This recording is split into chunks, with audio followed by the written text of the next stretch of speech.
So after using Google's Pixel 10 Pro for the last couple of days, we have some initial takeaways. Now, jumping into this, we're not going to go spec heavy. We're just going to talk about daily usage. Almost you can say it's a day in the life of using the Pixel 10 Pro. This is not the XL. It's the first time we did not get the premium top tier one, and you are missing some specs, specifically around Google's latest Qi 2.2 technology that they've incorporated. You are not getting the 25 watts wireless MagSafe charging, or Pixel Snap as they're calling it. So keep that in mind. That is one big differentiating factor between all other models of this year's Pixel 10 series. Now, having said that, nonetheless, everything has been really smooth and fun to use on this Pixel 10 Pro.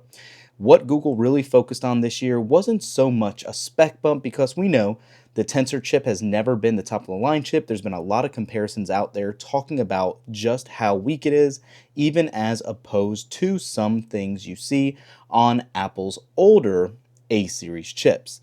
But however, using it day to day, actually being able to utilize the camera, testing it out, I definitely have some takeaways I want to let you know. And first things first, when running a side-by-side test in regards to the camera samples on the iPhone 16 Pro Max, the iPhone does get significantly warmer than what you get on the Pixel. Running video tests and camera tests, I will throw those sample up here as we're talking, but the Pixel 10 Pro stayed significantly cooler, and that was so nice to see. I don't know why the iPhone keeps getting so much hotter, but we are in Florida. It is very hot now at the end of summer here, so keep that in mind. It's going to be location dependent.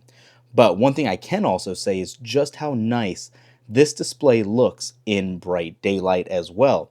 I've had no issues with outside visibility thanks to how bright this screen actually gets. It's one of the brightest on a Pixel, and it definitely works really, really nice. As you can see, just launching any little app, it loads up pretty quickly. Here's some little camera samples that, again, you just saw what we threw up, but the camera is amazing. The little bit of a change with that new pixel zoom that they added for the 100x, it is definitely much more gimmicky. It is usable to some extent depending on what you're looking at, but if you are in 100x, I'm not even throwing up the camera samples because I had some reading and some words on signs I zoomed into.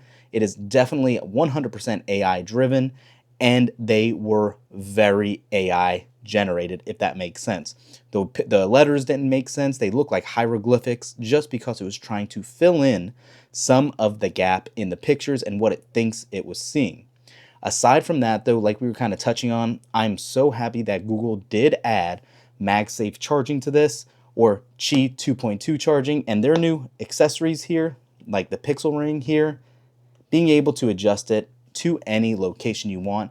The magnets are great. You can see it's not coming off. I have no concern about that being an issue, and it stays on very nicely.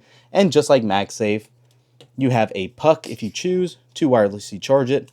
I haven't even needed to use these because since Apple so kindly shared the MagSafe technology for the Qi 2.2 standard, I have been able to use my existing ones as well as existing battery packs and things like that that were always for my MagSafe phones, but they snap right into place, and you can see it is charging just like what you'd expect.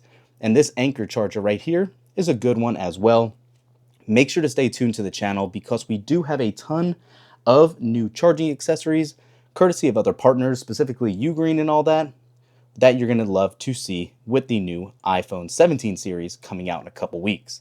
But aside from that, as far as just day-to-day usage goes and all that, if you're looking for a case, MagBak has some of the best out there. You saw it is magnetic as well, right on the case, and those magnets aren't staying out. They work very well thanks to those telescoping magnets that you can hear clicking in and out. So MagBak is always a great channel partner. If you're looking for one, make sure to pick up their Elite case for the Pixel 10 series. It does look amazing. But aside from that, again, day-to-day usage, flying around, jumping into apps, and just messing with everything you normally would, it's a Pixel. It's great. It's Google's version of what Android should be. All of the AI features this year are where they come in handy, whether it's for calls, whether it's scouting for what you're looking for through Gemini, but it is definitely good to see how well it works. You can see it instantly picked up, and it's fine Nothing new there. But yeah, this is just a quick look at what you can expect. We'll be doing a deeper dive review. This is just a couple of days later, so let me know in the comments if you picked up a new Pixel 10 series device. How are you liking it? I'd really like to hear from somebody that has the Pixel 10 base model and even a Fold, because those are models I'm not too familiar with, I don't have in-house, and I really can't speak to. Thanks for watching. We'll catch you in the next one. Peace.